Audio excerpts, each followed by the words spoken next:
Shalom, Devosi Imamat pasal 1 ayat 1 sampai yang 17.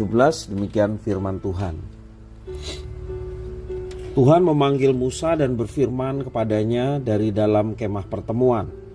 Berbicaralah kepada orang Israel dan katakan kepada mereka, apabila seseorang di antaramu hendak mempersembahkan persembahan kepada Tuhan, haruslah persembahanmu yang kamu persembahkan itu dari ternak, yakni dari lembu sapi atau dari kambing domba. Jikalau persembahannya merupakan korban bakaran dari lembu, haruslah ia mempersembahkan seekor jantan yang tidak bercela. Ia harus membawanya ke pintu kemah pertemuan supaya Tuhan berkenan atas dia.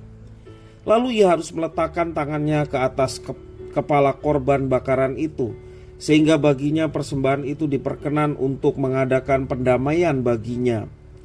Kemudian haruslah ia menyembelih lembu itu di hadapan Tuhan, dan anak-anak Harun, imam-imam itu, harus mempersembahkan darah lembu itu dan menyiramkannya pada sekeliling mezbah yang di depan pintu kemah pertemuan.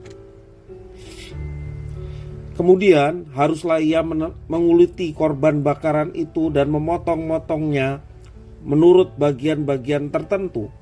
Anak-anak imam Harun haruslah menaruh api di atas mezbah dan menyusun kayu di atas api itu. Dan mereka harus mengatur potongan-potongan korban itu dan kepala serta lemaknya di atas kayu yang sedang menyala di atas mezbah.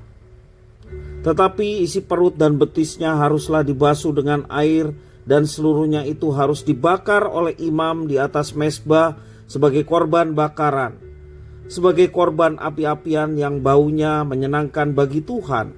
Jikalau persembahannya untuk korban bakaran adalah dari kambing domba, baiklah dari domba maupun dari kambing, haruslah ia mempersembahkan seekor jantan yang tidak bercela. Haruslah ia menyembelihnya pada sisi mezbah sebelah utara di hadapan Tuhan. Lalu haruslah anak-anak Harun, imam-imam itu menyiramkan darahnya pada mezbah sekelilingnya. Kemudian haruslah ia memotong-motongnya menurut bagian-bagian tertentu, dan bersama-sama kepalanya dan lemaknya diaturlah semuanya itu oleh imam di atas kayu yang sedang menyala di atas mezbah. Isi perut dan betisnya haruslah dibasuhnya dengan air, dan seluruhnya itu haruslah dipersembahkan oleh imam dan dibakar di atas mezbah. Itulah korban bakaran, suatu korban api-apian yang baunya menyenangkan bagi Tuhan. Jikalau persembahannya kepada Tuhan merupakan korban bakaran dari burung, haruslah ia mempersembahkan korban itu dari burung tekukur dan dari anak burung merpati. Imam harus membawanya ke mezbah, lalu memulas kepalanya dan membakarnya di atas mezbah. Darahnya harus ditekan keluar pada dinding mezbah.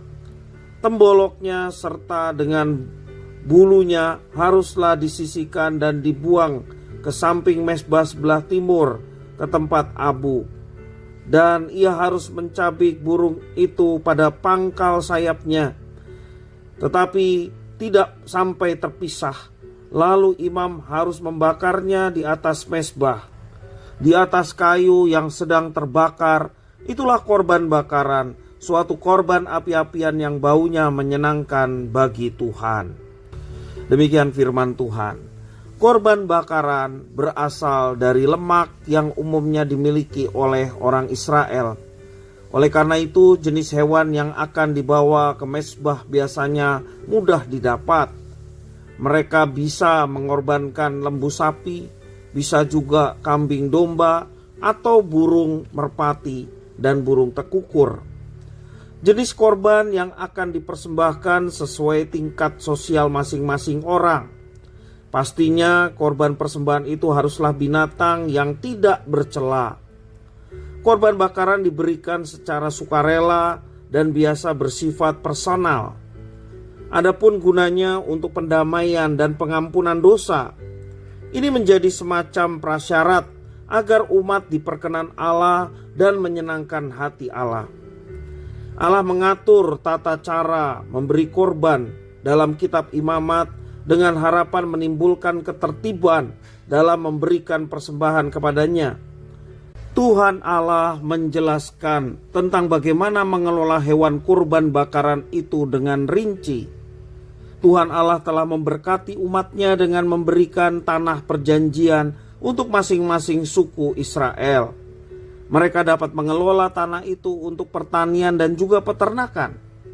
Oleh karena Tuhan Allah memerintahkan agar kurban berasal dari hasil ternak sendiri.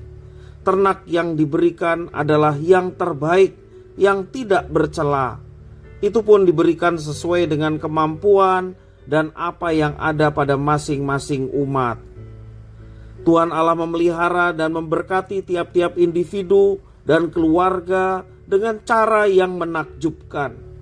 Ia memberi pekerjaan dan penghasilan yang berbeda-beda.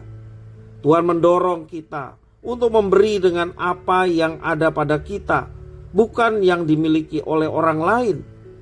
Tidak perlu malu untuk memberi dengan jumlah kecil kalau memang hanya itu yang ada. Tetapi janganlah congkak jika kita bisa memberi banyak. Jika kita diberkati dengan banyak, maka kita jangan menjadi congkak dengan memberi tidak sesuai dengan berkat yang dipercayakan kepada kita. Apabila pemberian itu sebenarnya hanya sebagian kecil dari harta kita, sesungguhnya itu bukanlah persembahan yang berkenan kepada Tuhan.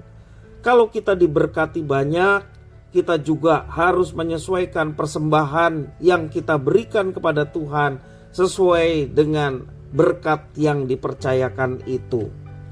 Maka gereja kita juga menekankan mengenai persepuluhan, sehingga persepuluhan itu adalah juga terkandung prinsip keadilan. Berapapun berkat yang dipercayakan Tuhan atas kita untuk kita kelola, kita kembalikan persepuluhan itu kepada Tuhan melalui rumah Tuhan, gerejanya, sehingga nama Tuhan dipermuliakan melalui apa yang kita persembahkan. Marilah kita terus belajar memberi yang terbaik kepada Tuhan. Apapun yang kita miliki, sesungguhnya itu bukanlah milik kita sendiri. Kita meyakini sebagai orang percaya bahwa apapun yang kita miliki hakikatnya adalah milik Tuhan yang dipercayakan untuk kita kelola dengan baik. Karena itu marilah kita mempersembahkan yang terbaik kepada Tuhan yang sudah memberkati kita. Apapun yang menjadi milik kita, semua itu berkat dari Tuhan yang kita pergunakan dan kita kelola untuk kemuliaan Tuhan. Tuhan Yesus memberkati.